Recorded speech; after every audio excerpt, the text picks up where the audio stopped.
উত্তাল জুলাইয়ের এই দিনে চূড়ান্ত পর্যায়ে পৌঁছায় ফ্যাসিস্টদের নৃশংসতা। তুলে নেয়া বৈষম্য বিরোধী 5 নেতাকে, মৃত্যু ছড়ায় 500। চা শিল্পের সংকট সমাধানে মালিক শ্রমিক সমন্বয়ের কমিটি গঠন, উৎপাদন সক্ষমতা বাড়াতে সহায়তার আশ্বাস প্রধানমন্ত্রীর। জাতীয় স্মৃতিসৌধ এবং জিয়াউর রহমান বেগম খালেদা জিয়ার মাজারে ভারপ্রাপ্ত রাষ্ট্রপতি শ্রদ্ধা। বঙ্গভবনে ছাড়লেন শাহাবুদ্দিন, পাবেন আইনি সুবিধা। এবং তেল সংকট কাটতে না কাটতেই গ্যাস সংকটের ভোগান্তিতে রাজধানীবাসী, জীবন জীবিকা নিয়ে দুশ্চিন্তায় হাজারো মানুষ।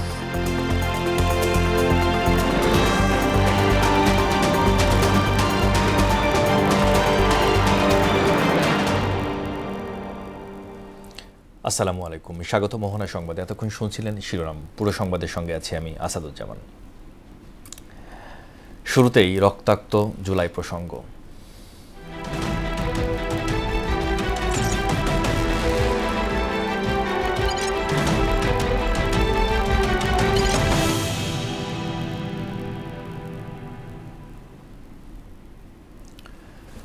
কোটা সংস্কার আন্দোলন দমনে 2024 সালের 18 জুলাই থেকে নৃশংসতার চূড়ান্ত অধ্যায়ে পা রাখে ফ্যাসিস্ট হাসিনা সরকার।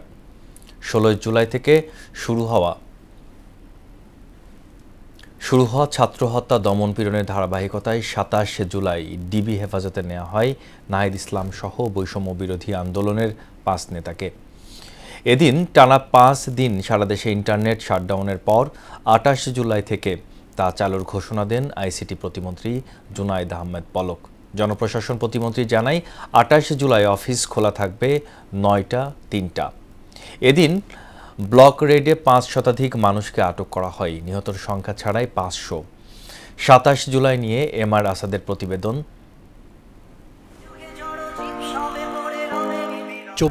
18 জুলাই থেকে সারা দেশে ছাত্র হত্যা ও ব্যাপক ধরপাকড়ের জেরে গণবিক্ষোভের মুখে পড়ে ফ্যাসিস্ট হাসিনা সরকার। আন্দোলন ছড়িয়ে পড়ে দেশের প্রত্যন্ত অঞ্চলে।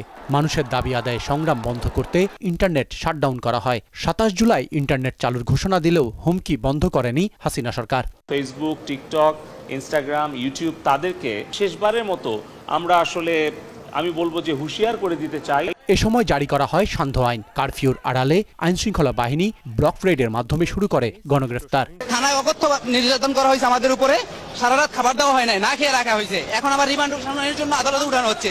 27 জুলাই আটক করা হয় আন্দোলনের আলোচিত মুখ নাহিদ ইসলাম সহ 5 নেতাকে। ডিবি হেফাজতে তাদের ওপর নেমে আসে নির্যাতনের খড়গ, দেয়া হয় আন্দোলন বন্ধের চাপ। এরপরও থেমে থাকেনি বাংলার আপামর জনতার প্রতিরোধ। ফ্যাসিস্ট জুলুমের বিরুদ্ধে মুখ খুলতে থাকেন সর্বস্তরের মানুষ। কত হাজার মানুষ মারিয়া লাইছেন, এটি সব আপনি বলানো কমপ্লিট আছে। প্রধানমন্ত্রী কি করব? প্রধানমন্ত্রীর বড় আমি, আমার নাম রাশিদা। বিদেশে বাংলাদেশি মিশনগুলোতে প্রতিবাদ জানাতে শুরু করে প্রবাসী বাংলাদেশিরা। দেশে আন্দোলন দমনে হাসিনা সরকারের নিপীড়নের প্রতিবাদে সমাবেশ করেন তারা। আমাদের ট্যাক্সের টাকার ভাত খায়, আবার আমাদেরকে খুন করে, আমাদেরকে কথা বলতে দেয় না। আন্দোলনের সমর্থনে রাজপথে নেমে আসেন সাধারণ মানুষ। নিজ সামর্থ্যের মধ্যে পাশে দাঁড়ান ছাত্র জনতার। রাজধানী সহ দেশের বিভিন্ন প্রান্তে গুরুত্বপূর্ণ স্থানের দখল নেয় ছাত্র জনতা। আন্দোলনকারীদের বিভ্রান্ত করতে আটক ছাত্র নেতাদের দিয়ে সাজানো বিবৃতি দেওয়ার নীলনকশা করে ফ্যাসিস্ট সরকার। কিন্তু তাতেও দমন করা যায়নি প্রতিরোধ সংগ্রামে নেমে পড়া ছাত্র জনতাকে। এমআর আসাদ, মোহনা সংবাদ। চা শিল্পের বিকাশ, উৎপাদন সক্ষমতা বৃদ্ধি এবং শিল্পের দীর্ঘদিনের সমস্যা সমাধানে প্রয়োজনীয় সহযোগিতার আশ্বাস দিয়েছেন প্রধানমন্ত্রী তারেক রহমান। রোববার দুপুরে সচিবালয়ে মন্ত্রিপরিষদ বিভাগে প্রধানমন্ত্রীর কার্যালয়ে দেশের চা শিল্পের উন্নয়ন নিয়ে আয়োজিত এক সভায় তিনি একথা বলেন। সভায় শিল্পের বর্তমান অবস্থা, উৎপাদন বৃদ্ধি সহ নানা চ্যালেঞ্জ প্রধানমন্ত্রীর সামনে তুলে ধরেন চা বাগানের মালিক ও প্রতিনিধিরা।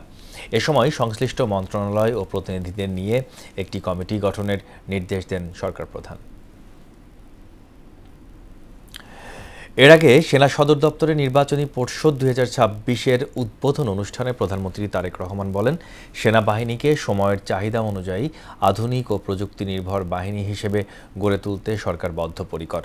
এ সময় তিনি বলেন, দেশের স্বাধীনতা ও সার্বভৌমত্ব রক্ষার পাশাপাশি বাংলাদেশ সেনাবাহিনী অভ্যন্তরীণ শান্তি শৃঙ্খলা বজায় রাখা, স্থিতিশীলতা নিশ্চিত ও দুর্যোগ মোকাবেলায় বেসামরিক প্রশাসনকে সহায়তার গুরুত্বপূর্ণ ভূমিকা পালন করে আসছে। দেশের আয়োজনে সেনাবাহিনী এই অবদানের জন্য সেনাপ্রধান থেকে শুরু করে সব সদস্যকে আন্তরিক ধন্যবাদ জানান প্রধানমন্ত্রী। সাভারের জাতীয় স্মৃতিসৌধে মহান মুক্তিযুদ্ধের আত্মদানকারী জাতির সূর্য সন্তানদের প্রতি শ্রদ্ধা জানিয়েছেন ভারপ্রাপ্ত রাষ্ট্রপতি অবসরপ্রাপ্ত মেজর হাফিজ উদ্দিন আহমেদ। রোববার বেলা 11:30টার দিকে সেখানে শ্রদ্ধা জানান তিনি। এ সময় তিন বাহিনীর পক্ষ থেকে নতুন দায়িত্বপ্রাপ্ত রাষ্ট্রপতিকে গার্ড অফ অনার প্রদান করা হয়। পরে শহীদ রাষ্ট্রপতি জিয়াউর রহমান ও সাবেক প্রধানমন্ত্রী বেগম খালেদা জিয়ার সমাধিতে শ্রদ্ধা নিবেদন করেন হাফিজ উদ্দিন আহমেদ। আরও জানাচ্ছেন হুমায়ুন কবির। ভারপ্রাপ্ত রাষ্ট্রপতি হিসেবে দায়িত্ব পালনের প্রথম দিনেই ব্যস্ত সময় পার করেন হাফিজ উদ্দিন আহমদ বীর বিক্রম। রোববার সকাল 11:30টায় সাভারের জাতীয় স্মৃতিসৌধে মহান মুক্তিযুদ্ধে আত্মদানকারী জাতির সূর্য সন্তানদের প্রতি শ্রদ্ধা জানান ভারপ্রাপ্ত রাষ্ট্রপতি অবসরপ্রাপ্ত মেজর হাফিজ উদ্দিন আহমদ।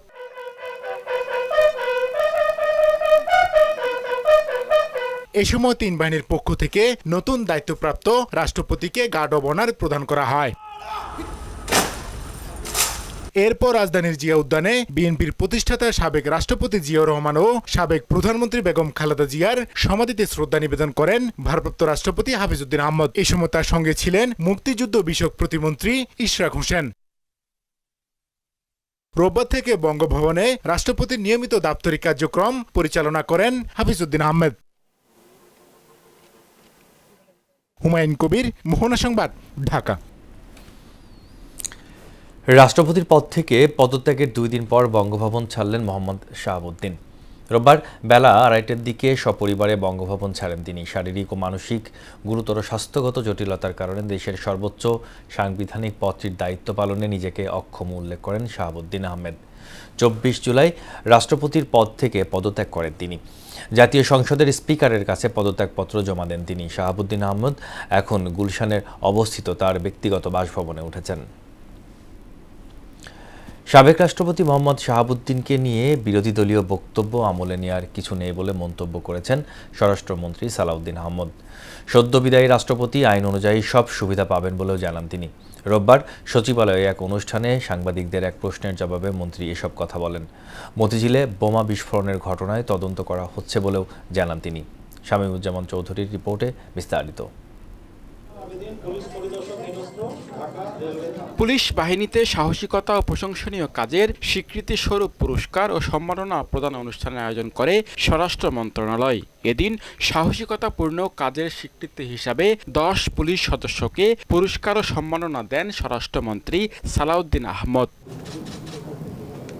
পরে সমসাময়িক বিভিন্ন ইস্যুতে সাংবাদিকদের মুখোমুখি হন তিনি। বিরোধী শিবির থেকে দাবি করা সদ্য পদত্যাগকারী রাষ্ট্রপতি গ্রেপ্তার ইস্যুতে কথা বলেন মন্ত্রী। বলেন, এমন দাবিকে আমলে নেওয়ার কিছু নেই। প্রচলিত বিধিবিধান অনুসরণ করেই সাবেক রাষ্ট্রপতি দায়িত্ব পালন করেছেন। তার বিরুদ্ধে ফৌজদারি অপরাধ বা এই বিষয়ে আদালতে কোনো মামলা করা যায় না। বিভিন্ন রাজনৈতিক দল, বিরোধী দলের পক্ষ থেকে এনসিপি এবং অন্যান্যরা তার বিরুদ্ধে কিছু অভিযোগ উত্থাপন করছে, সেটা করতে পারে, কিন্তু আমরা আমলে নেওয়ার মতো কোনো বক্তব্য ওখানে নাই। মহামান্য রাষ্ট্রপতি তার দায়িত্ব পালনকালীন সময়ে সাংবিধানিকভাবে দায়িত্ব পালন করেছেন এবং বিধিবিধান অনুযায়ী করেছেন। আমরা মহামান্য রাষ্ট্রপতির সহযোগিতা পেয়েছি।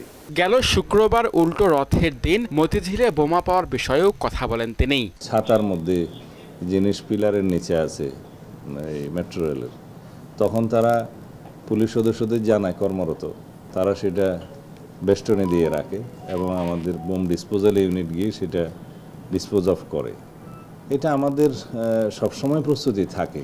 এছাড়া দুবাইয়ে গ্রেফতার সাবেক আইজিপি বেনজিরকে দেশে ফেরাতে সরকার সর্বোচ্চ চেষ্টা করছে বলেও জানান সালাউদ্দিন আহমদ। রয়্যাল কোর্ট, যেটা ইউএইর, তারা আদালত থেকে আর কয়েকটা বিষয় জানতে চেয়েছেন, সেই রিপ্লাইগুলো আমরা দিচ্ছি। শামীমুজ্জামান চৌধুরী, মোহনা সংবাদ, ঢাকা।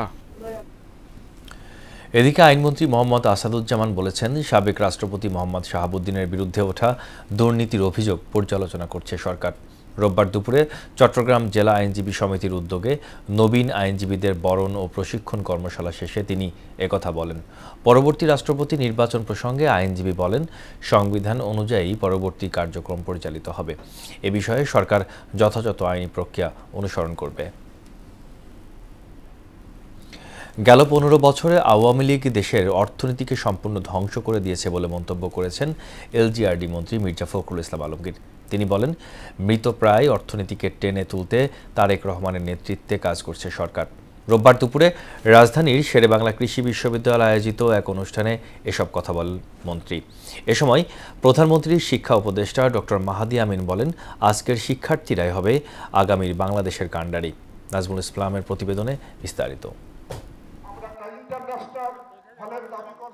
নবীন শিক্ষার্থীদের বরণ করে নিতেই এমন অনুষ্ঠানের আয়োজন করে শেরেবাংলা কৃষি বিশ্ববিদ্যালয়। অনুষ্ঠানে প্রধানমন্ত্রীর শিক্ষা উপদেষ্টা মাহাদি আমিন বলেন, আজকের শিক্ষার্থীরাই আগামীর বাংলাদেশের কর্ণধার হয়ে গড়ে উঠবে। তাই রাষ্ট্র পরিচালনায় তরুণদের চিন্তা, উদ্ভাবন ও আকাঙ্ক্ষাকে সর্বোচ্চ গুরুত্ব দিতে হবে। বর্তমান নির্বাচিত সরকার বিশ্বাস করে আগামীর বাংলাদেশের কাণ্ডারি আমাদের শিক্ষার্থীরা। আমাদের মূল উদ্দেশ্য রাষ্ট্র পরিচালনায় যেন আমাদের তারুণ্যের যে আকাঙ্ক্ষা, তারুণ্যের যে প্রত্যাশা, সেটা প্রতিফলন ঘটে। প্রধান অতিথির বক্তব্যে এলজিআরডি মন্ত্রী মির্জা ফখরুল ইসলাম আলমগীর বলেন, প্রায় ২০ কোটি মানুষের খাদ্য নিরাপত্তা নিশ্চিত করাই বর্তমান সরকারের প্রধান চ্যালেঞ্জ, যা মোকাবেলায় কৃষিখাত সংশ্লিষ্টদের নিতে হবে বড় দায়িত্ব। আমাদের দেশে এখন প্রায় ২০ কোটি মানুষ। এই ২০ কোটি মানুষের খাদ্য নিরাপত্তা যে চ্যালেঞ্জ, ফুড সিকিউরিটি যে চ্যালেঞ্জ, সেটা মোকাবেলা করা একটা বড় ব্যাপার। কৃষিতে যারা কাজ করেন, এরা আমার কাছে মনে হয় যে বাংলাদেশের সর্বশ্রেষ্ঠ মানুষ তারাই। আওয়ামী শাসনামলে দেশের ভঙ্গুর অর্থনীতির চিত্র তুলে ধরে তিনি বলেন, গেল ১৫ বছরে রাষ্ট্রীয় প্রতিষ্ঠানগুলো ক্ষতিগ্রস্ত হয়েছে। এসব প্রতিষ্ঠান পুনর্গঠন ও অর্থনীতিকে শক্তিশালী করাই বর্তমান সরকারের দায়িত্ব। আমরা দীর্ঘ ১৫ বছর, লাস্ট 15 ইয়ার্স, আমাদের ইকোনমিটা একদম র্যাভিশ, ধ্বংসপ্রাপ্ত হয়েছে, একেবারে ভেঙে দিয়েছে, একটু মার করে দিয়েছে। এখন এটাকে নতুন করে গড়ে তোলা খুব বড় চ্যালেঞ্জের। নেতিবাচক ধারা পরিহার করে দেশ ও মানুষের কল্যাণে সবাইকে ইতিবাচক ও জনমুখী রাজনীতি করার আহ্বানও জানান ফখরুল ইসলাম আলমগীর। দেশের কল্যাণের জন্য, মানুষের কল্যাণের জন্য, রাষ্ট্রের কল্যাণের জন্য। নাজমুল ইসলাম, মোহনা সংবাদ, ঢাকা। ঘুরে বেড়া সরকার এবছর রাজস্ব থেকে কোনো অর্থ খরচ না করেই বিশ্বকাপ ফুটবল খেলা সম্প্রচার করেছে বলে জানিয়েছেন তথ্যমন্ত্রী জহিরুদ্দিন স্বপন। এছাড়া আগামী বিশ্বকাপকে লাভজনক পর্যায়ে নেওয়ার উদ্যোগ নেওয়া হচ্ছে বলে জানান তিনি। রোববার সচিবালয়ে এক সংবাদ সম্মেলনে এসব কথা জানান মন্ত্রী। এ সময় সফলভাবে বিশ্বকাপ ফুটবল সম্প্রসারণের উদ্যোগ নেওয়ার তথ্যমন্ত্রীকে ফুল দিয়ে শুভেচ্ছা জানান যুব ও ক্রীড়া প্রতিমন্ত্রী আমিনুল হক। ক্রীড়া প্রতিমন্ত্রী বলেন, নতুন করে স্পোর্টসের মাধ্যমে প্রতিভাবান খেলোয়াড়দের খুঁজে বের করে সকল দায়িত্বভার গ্রহণ করবে সরকার।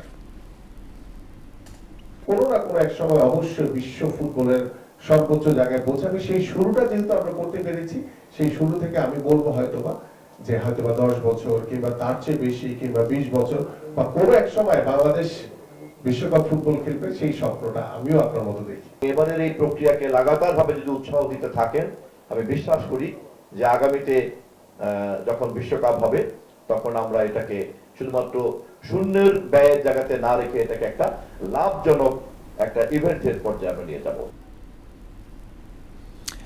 দেশের অধিকাংশ কলকারখানার মালিকরা শ্রমিকদের নিরাপত্তার বিষয়ে খেয়াল রাখেন না বলে জানিয়েছেন শ্রম ও কর্মসংস্থান মন্ত্রী আরিফুল হক চৌধুরী। রোববার বিকেলে শ্রম ভবনে আয়োজিত মে দিবস এবং পেশাগত স্বাস্থ্য ও সেফটি দিবস উপলক্ষে রচনা প্রবন্ধ প্রতিযোগিতায় বিজয়ীদের মাঝে পুরস্কার বিতরণী অনুষ্ঠানে তিনি এসব কথা বলেন। দক্ষ মানব সম্পদের গুরুত্ব উল্লেখ করে মন্ত্রী বলেন, দেশের বিশ্ববিদ্যালয়গুলোতে গবেষণার ফলাফল আশানুরূপ নয়। উন্নত দেশ গড়তে হবে বলে দক্ষ মানব সম্পদ গড়ার বিকল্প নেই বলেও মন্তব্য করেন তিনি। দুনিয়ার কোনো দেশে শ্রমিকরা যখন কাজ করে তাদের সেফটি ফার্স্ট, কিন্তু আমাদের দেশের কলকারখানা থেকে আরম্ভ করে সব জায়গায় এর ধারে কাছেও নাই। তো ইউনিভার্সিটিতে যে আমাদের দেশে খুব একটা গবেষণা করে যে আমাদেরকে একটা দেশকে সামনের দিকে এগিয়ে নেওয়ার যেটা হওয়া উচিত ছিল সেটা আমরা দেখি না। দেশ যখনই ক্ষতির সম্মুখীন হয়েছে এবং গণতন্ত্র বাধাগ্রস্ত হয়েছে তখনই বিএনপির পাশে দাঁড়িয়েছে বলে মন্তব্য করেছেন সমাজ কল্যাণ মন্ত্রী অধ্যাপক ডক্টর AZM জাহিদ হোসেন। রোববার বিকেলে রাজধানীর ডিপ্লোমা ইঞ্জিনিয়ার্স ইনস্টিটিউটে জুলাই গণঅভ্যুত্থানের শহীদদের স্মরণে জেটেব আয়োজিত এক সভায় প্রধান অতিথির বক্তব্যে তিনি কথা বলেন। ষড়যন্ত্রের বিরুদ্ধে সকলকে সজাগ থাকার আহ্বান জানিয়ে মন্ত্রী বলেন, পলাতক স্বৈরাচার সরকারের অনুসারীরা আশেপাশে আছে, কোনো অবস্থাতেই তাদের পুনরুত্থানের সুযোগ নেই। সকল ধর্ম বর্ণ নির্বিশেষে সকল মানুষের অধিকার সংরক্ষণের দলের নাম বাংলাদেশ জাতীয়তাবাদী দল। আমাদের বর্তমান প্রধানমন্ত্রী জনাব তারেক রহমানের নেতৃত্বে বাংলাদেশের আগামীর বাংলাদেশ অর্থাৎ একটি মানবিক এবং অন্তর্ভুক্তিমূলক বাংলাদেশ হবে, যেখানে সুশাসন থাকবে, অন্যায় দুর্নীতি স্বৈরাচারের কোনো সুযোগ থাকবে না এবং মানুষ মাথা উঁচু করে থাকবে। কক্সবাজারের টেকনামে কাউন্সিলর একরামুল হক হত্যাকাণ্ডের ঘটনায় মানবতাবিরোধী অপরাধ মামলায় শেখ হাসিনা সহ 11 জনের বিরুদ্ধে অভিযোগ আমলে নিয়েছেন আন্তর্জাতিক অপরাধ ট্রাইব্যুনাল। একই সঙ্গে পলাতকের বিরুদ্ধে গ্রেপ্তারি পরোয়ানা জারি করে পরবর্তী শুনানির জন্য 25 আগস্ট দিন ধার্য করা হয়েছে। এদিকে জুলাই আন্দোলনে ইয়ামিন হত্যা মামলায় 19 জনের বিরুদ্ধে অভিযোগ আমলে নিয়ে পলাতকের বিরুদ্ধে গ্রেপ্তারি পরোয়ানা জারি করেছেন ট্রাইব্যুনাল। আরও জানাচ্ছেন মুদাসসির আলী।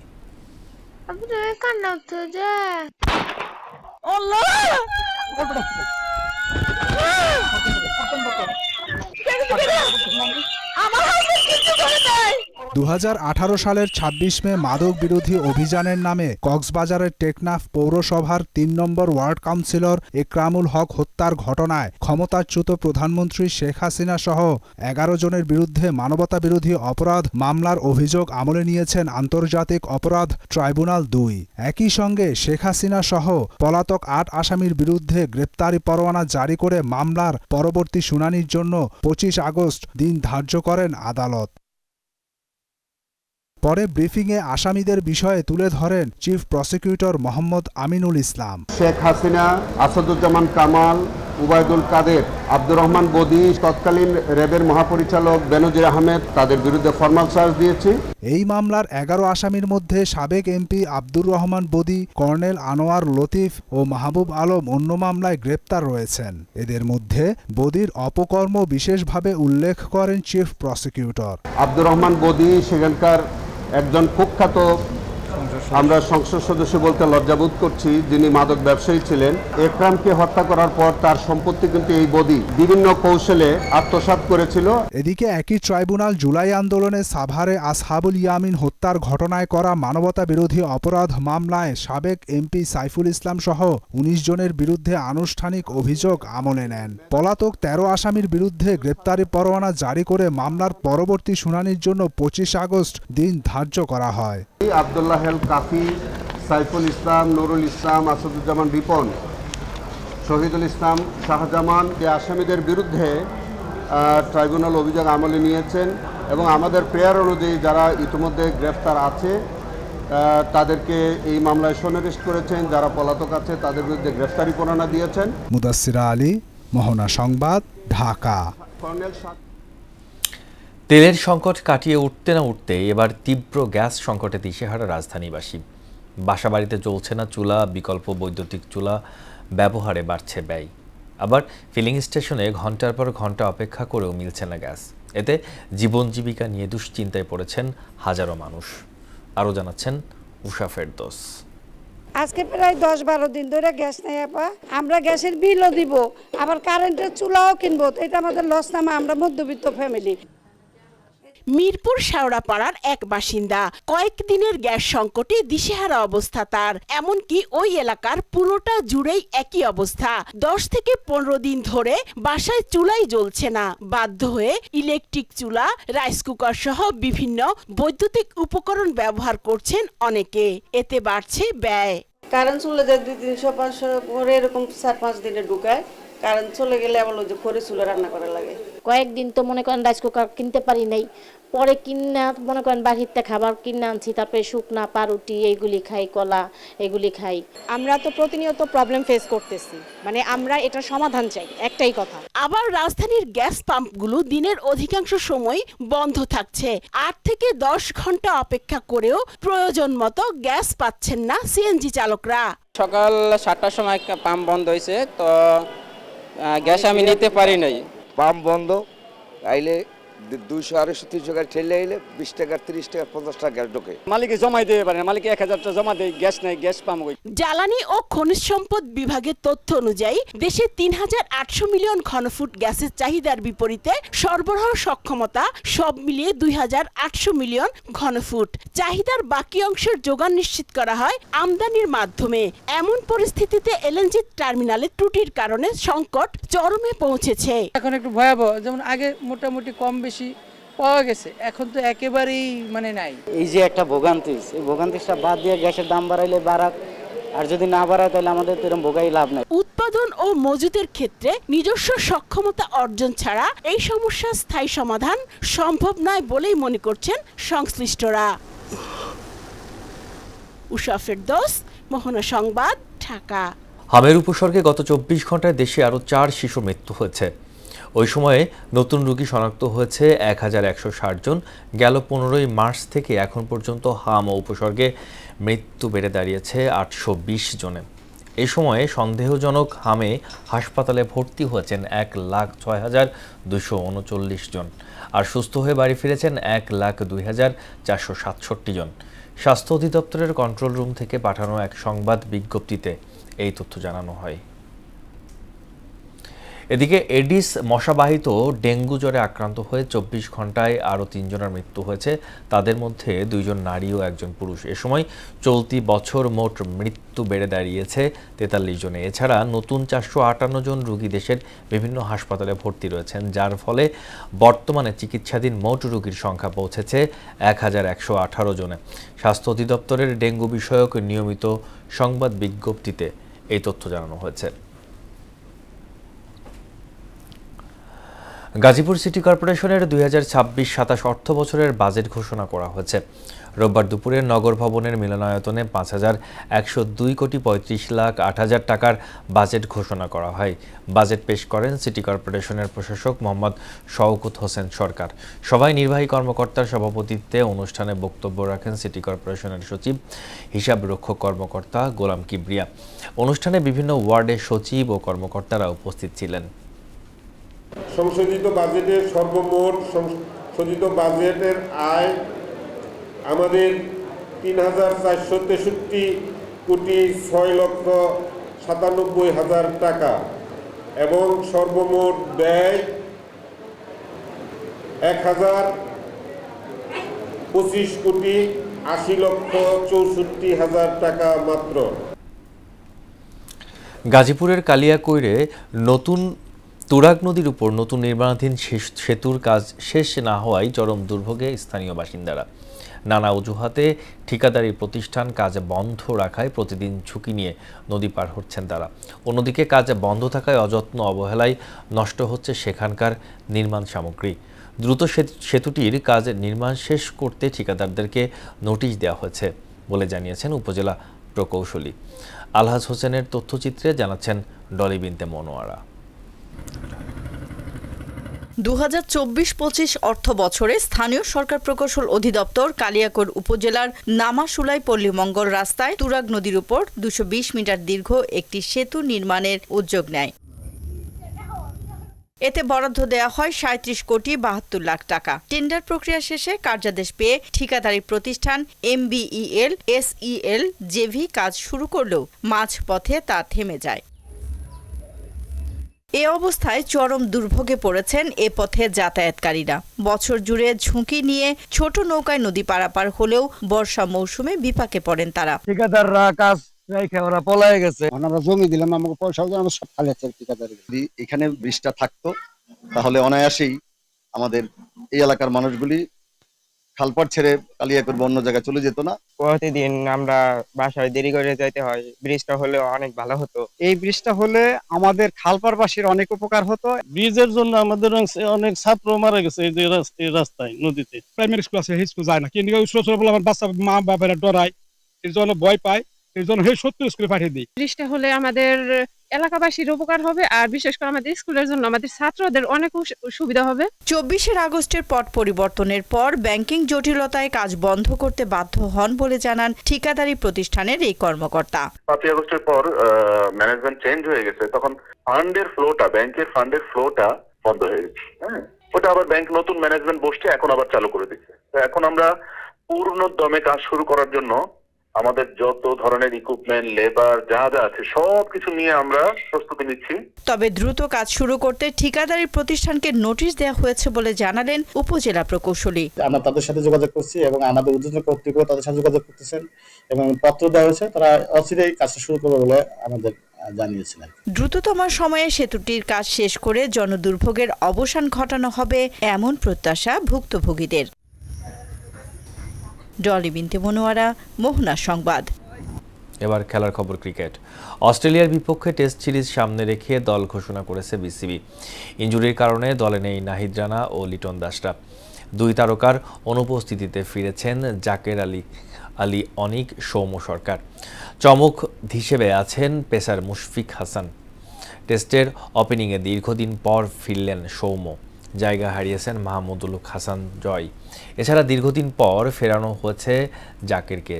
তার সঙ্গে উইকেটরক্ষক ব্যাটার হিসেবে স্কোয়াডে আছেন অমিত হাসান। স্পিনার হিসেবে সহ অধিনায়ক মেহেদী হাসান মিরাজের সঙ্গে রয়েছেন তাইজুল ইসলাম।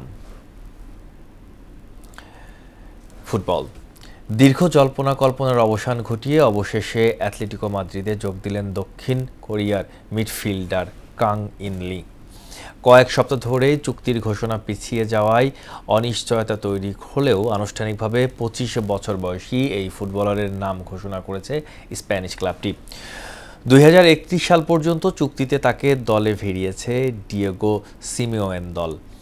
পেশাদার ক্যারিবিয়ারের শুরুটা স্পেনেই করেন কাং ইন।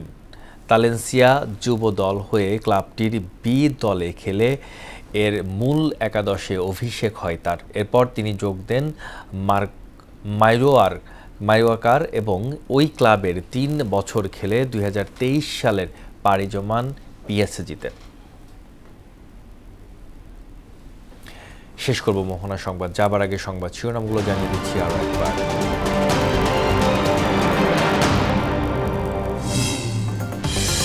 উত্তাল জুলাইয়ের এই দিনে চূড়ান্ত পর্যায়ে পৌঁছায় ফ্যাসিস্টের নৃশংসতা। তুলে নেওয়া বৈষম্য বিরোধী 5 নেতাকে মৃত্যু ছড়ায় 500। চা শিল্পের সংকটের সমাধানে মালিক শ্রমিক সমন্বয়ে কমিটি গঠন। উৎপাদন সক্ষমতা বাড়াতে সহায়তার আশ্বাস প্রধানমন্ত্রীর। জাতীয় স্মৃতিসৌধ এবং জিয়াউর রহমান বেগম খালেদা জিয়ার মাজারে ভারপ্রাপ্ত রাষ্ট্রপতি শ্রদ্ধা। বঙ্গভবন ছাড়লেন শাহাবুদ্দিন, পাবেন আইনি সুবিধা। এবং তেল সংকট কাটাতে না কাটতেই গ্যাস সংকটের ভোগান্তিতে রাজধানীবাসী। জীবন জীবিকা নিয়ে দুশ্চিন্তায় হাজারো মানুষ।